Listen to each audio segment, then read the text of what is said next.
करनी है तख्त भाई। एक, जो स्वात में हो रहा है, जो हमारे पुराने कबायली इलाके में हो रहा है, जब मेरी हुकूमत थी तो हमने दहशतगर्दी के ऊपर काबू पा लिया था। अब सब जानते हैं कि हमने दहशतगर्दी पे काबू पा लिया था। और आप सब जानते हैं कि मैं बार बार 20 साल कहता रहा कि हमें अमेरिका की जंग में नहीं जाना चाहिए। आप गवाह रहे हैं, तख्त भाई, नौजवानों गवाह रहो कि मैं 20 साल कहता रहा कि यह हमारी जंग नहीं, यह अमेरिका की जंग है, हमें इसमें नहीं होना चाहिए।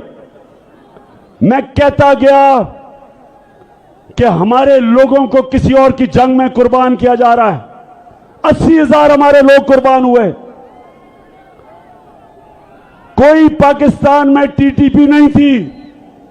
जब हम उनकी जंग में गए तो हर किस्म का पाकिस्तान में दहशतगर्दी हुई।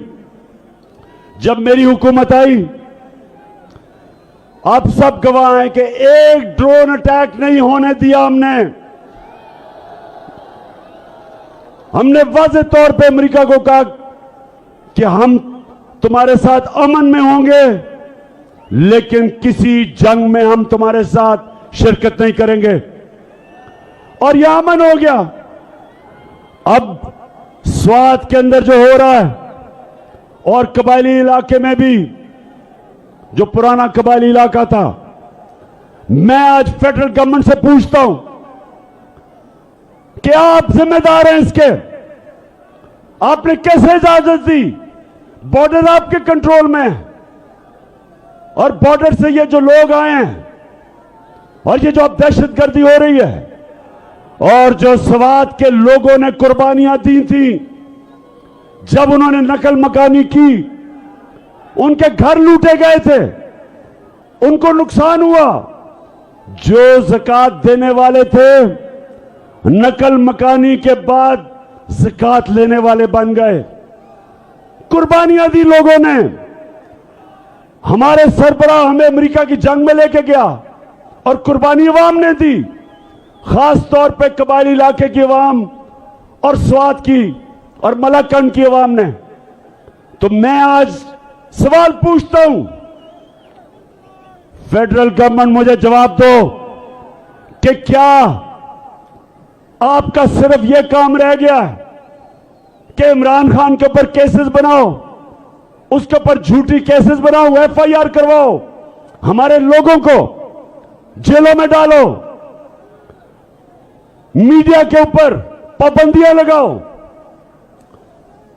शहबाज गिल को पकड़ के जिस तरह आपने उसके ऊपर तशद्दुद किया, और अब आजम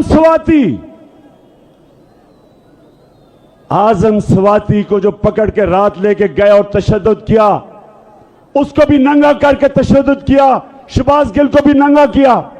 शर्म आनी चाहिए तुम्हें, शर्म आनी चाहिए। क्या यह तुम्हारा काम है?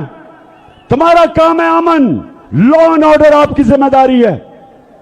लॉ एंड ऑर्डर का यह हाल है कि सारे मुल्क में चोरियां डकैतियां हो रही हैं, स्ट्रीट क्राइम हो रही है। इधर इन इलाकों में जो स्वात के लोग निकले, क्यों निकले?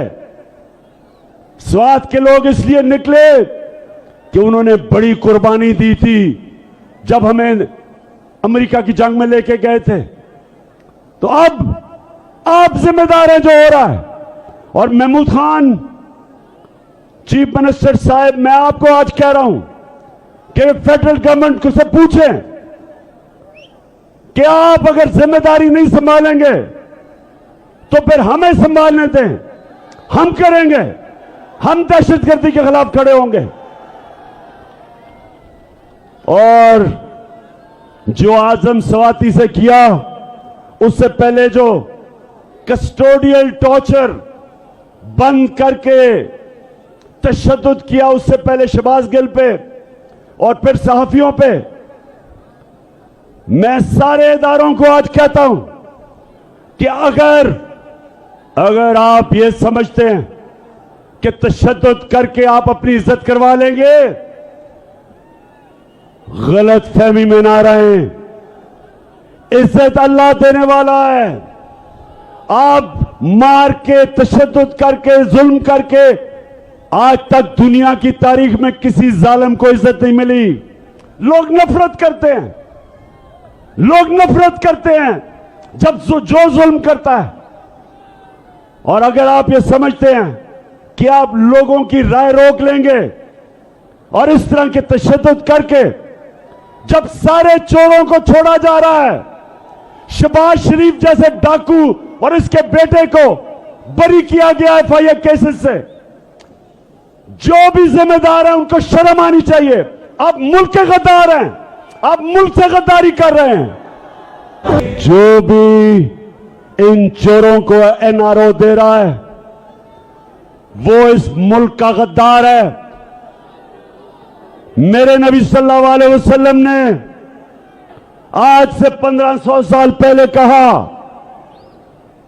उन्होंने कहा जो कौम छोटे चोरों को जेलों में डालती है और बड़े डाकुओं को नहीं पकड़ती, वो तबाह हो जाती है, वो फना हो जाती है।